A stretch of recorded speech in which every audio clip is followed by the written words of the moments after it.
But 100 yards down the road in the Ventura River, the body of a middle-aged man was found. It's believed he may have been one of the dozens of transients who live upstream along the river in tiny shacks. In fact, there was a rescue involving some homeless earlier this morning. Earlier in the day, a couple living in their apartment, asleep in their bedroom, was killed when a 5-foot wall of mud crashed into their bedroom. They were suffocated. The woman was said to have been 9 months pregnant and due any day. The freeway has been reopened. The water has subsided, although there are still trickles of it. The damage has been done here, but there are still some pollution problems in Los Angeles County, as we hear from CNN's Bob Vito.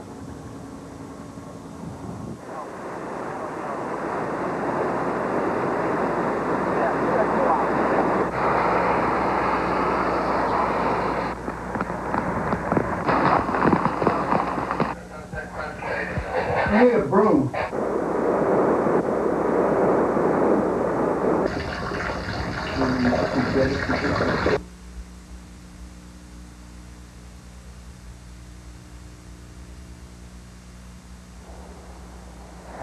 While the flooding here was totally unexpected, anytime that it rains in Malibu, the people there get very concerned. My colleague, CNN's Chuck Conder, is there with this live report. Chuck?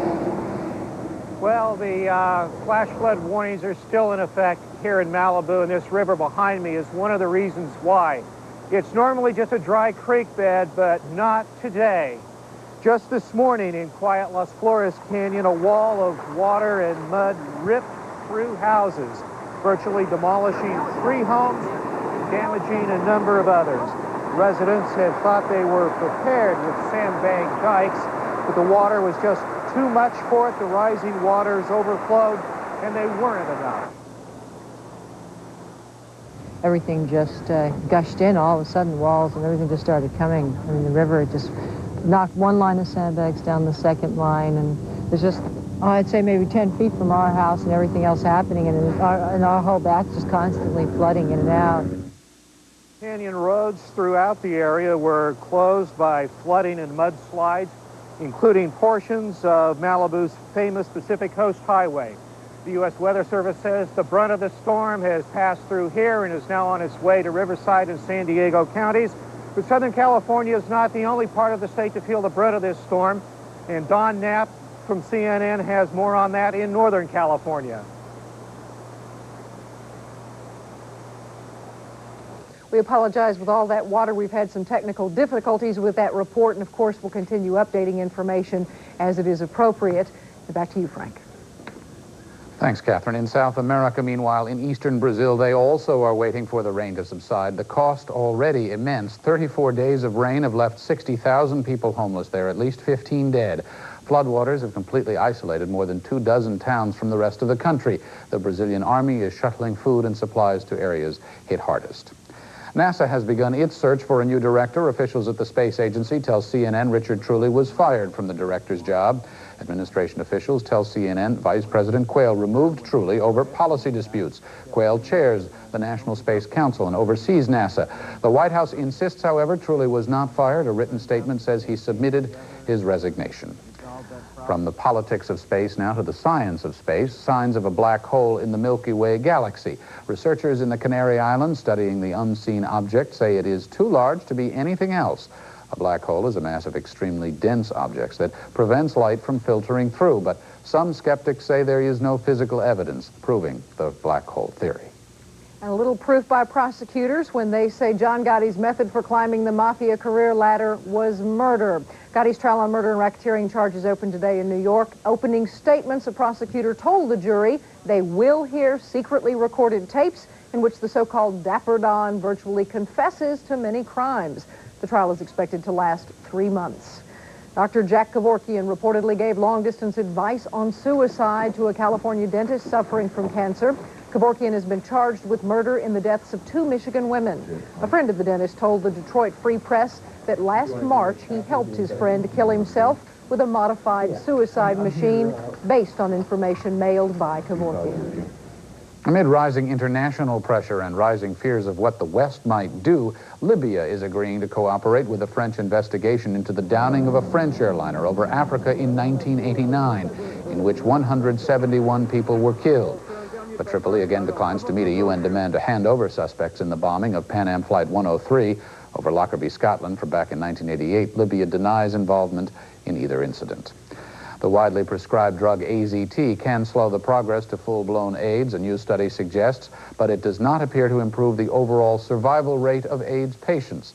Researchers say their study does not completely settle the question of when those testing HIV positive should begin taking AZT, but they found that once AZT-treated patients developed AIDS, their conditions tended to deteriorate faster.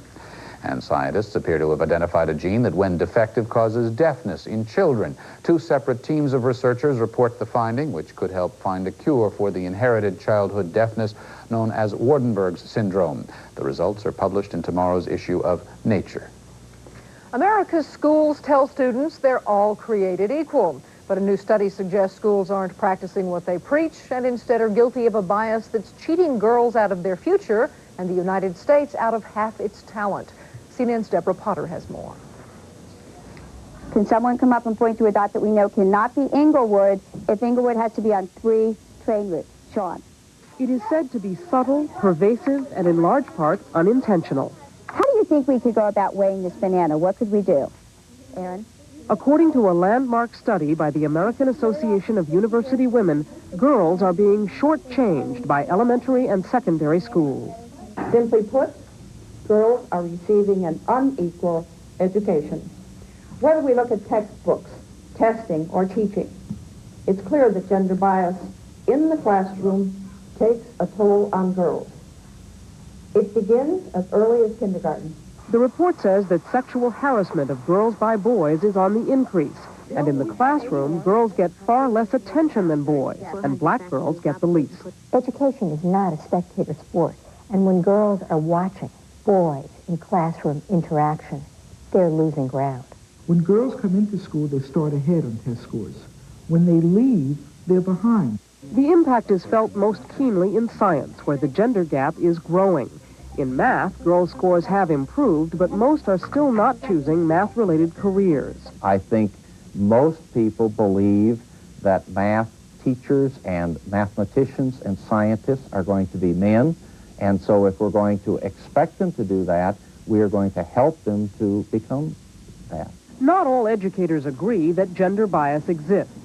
We are very aware that all students can learn. All students should be encouraged to do anything and everything they can. It doesn't matter whether they're a girl or a boy. And the Bush administration believes the report misses the mark. If you look at who's going to higher education, 55% of the students are females and 45% are males. If we tilt the balance more towards females than towards males, at some point it'll be 60%, and we'll start to be concerned about what's happening to the men in the society. There is some good news in the report. It says that teachers who are made aware that their behavior is biased are eager and able to change. And in schools where teachers have been trained to expect more of girls, the girls seem to expect more of themselves. I either want to be a teacher or a scientist. The first woman president of the United States. But until more schools encourage these ambitions, the new report warns that America is squandering half its brainpower and talent just when it's needed the most. Deborah Potter, CNN, Washington. And among the stories coming up on the world today, George Bush finally takes care of that nagging little detail. We'll have a live report from New Hampshire. And we'll tell you about a 25-year-old letter that's come back to haunt presidential contender Bill Clinton. He says it's part of a dirty tricks campaign.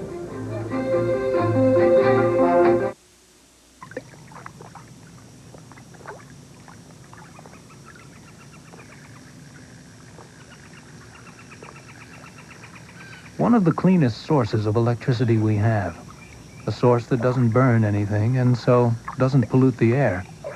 A source that emits no greenhouse gases and helps preserve our natural resources is nuclear energy.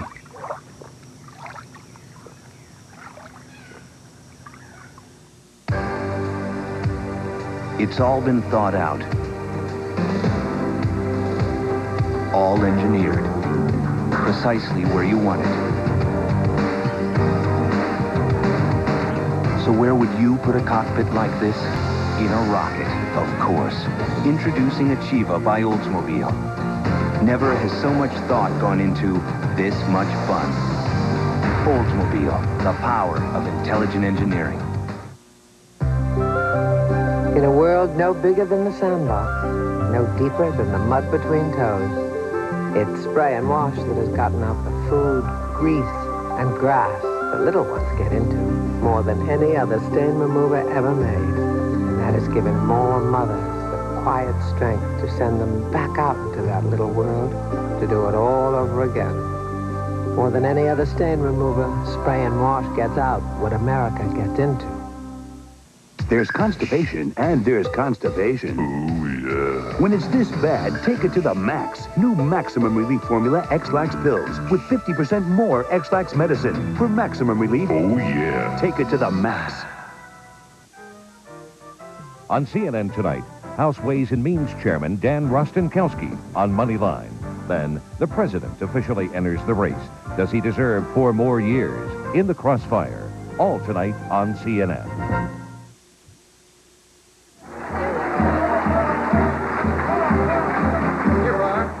President Bush made his re-election bid official today, then took to the campaign trail in New Hampshire, where he fired salvos at his Democratic and Republican challengers. CNN senior White House correspondent Charles Bierbauer is traveling with the president and joins us live from New Hampshire. Charles? Well, the New Hampshire primary is only 6 days away, Catherine, so the president is technically cutting it a little bit close with this announcement, but it was a day that simply had to be worked on to President Bush's calendar. It is the anticlimax of this political season. We have much to be grateful for in these troubled times, and I want to be your leader for 4 more years. That had been evident for months, but President Bush was an official candidate by the time he got to the New Hampshire legislature. The Bushes took care of that detail back in Washington. Our president, my husband, and incidentally, the next president of the United States. The president says he wants to finish what he and Ronald Reagan began in 1980. And my message then and my message now is simple. I believe government is too big and it costs too much. These formalities do not alter the fact that the president still has to confront a sluggish economy and the erosion of the Republican Party's conservative right wing. Pat Buchanan's candidacy has forced the president to spend more time in New Hampshire than he ever contemplated. There goes the hope he would drop out. Buchanan blames Bush for the nation's economic problems. You got to ask the people up here why they are in this depression and what the man they just saw has done about it for the last 3 years. Again, take the rhetoric, place it up against the reality of New Hampshire and New England, and I'm afraid the president falls short. Bush, without naming Buchanan, attacks his challenger as an isolationist. Boil away all the tough talk, all the swagger, and all the patriotic posturing, and protectionism amounts to nothing more than a smokescreen for a country that's running scared, and that's not the America you and I know. Bush may not be running scared, but he is running concerned. Campaign aides indicate they are prepared to attack Buchanan in ads focused on his opposition to the Persian Gulf War. Bush, who leans heavily on his achievements in the Gulf, still has a roughly 2-to-1 edge over Buchanan in New Hampshire. And a CNN USA Today Gallup tracking poll of Republican voters shows no appreciable change in the past 6 days. Moreover, the president's bigger target has been Congress. His objective here and on through the campaign is to convince voters that the Democrats in Congress are holding back the economy. The president insists his economic plan will mean jobs for New Hampshire, and along the campaign trail, he keeps repeating that challenge to Congress to pass the economic bills. Catherine? So, Charles, how does Congress bashing work as a campaign tactic? Well, actually, it seems to work fairly well. The president uses it liberally, and the polls that I've seen in recent weeks seem to suggest that across the country, Americans still are more likely to blame Congress for the economic problems than they are to blame the president. So I expect we'll hear even more Congress bashing as we continue along the trail with the president. Catherine? Indeed. Charles Bierbauer in Manchester. Thanks.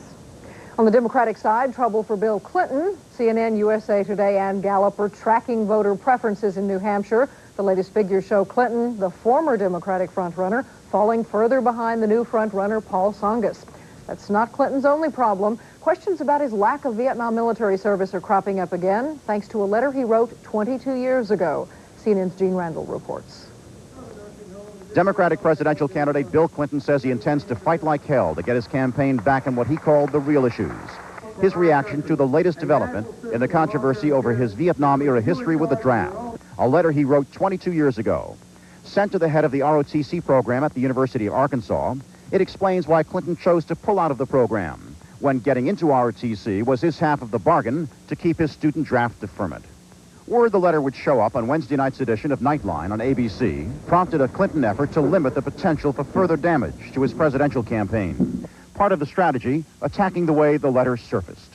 This morning, in a telephone conversation with me, Mr. Koppel confirmed to me that it is his understanding that ABC received the letter from two different sources, both of whom got it from the Pentagon.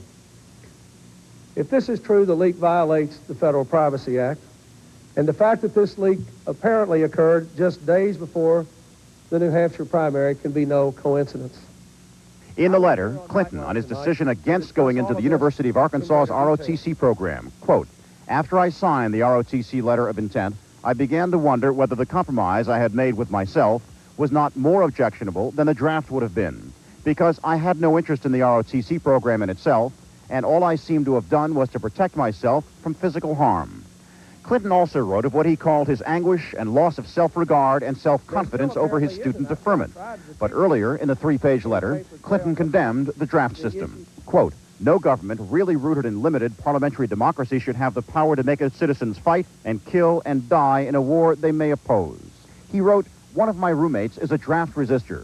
He is one of the bravest, best men I know." On his own decision against becoming a resistor, quote, "I decided to accept the draft in spite of my beliefs for one reason, to maintain my political viability within the system." And Clinton termed his initial ROTC plan, quote, "the one-way left in which I could possibly, but not positively, avoid both Vietnam and resistance."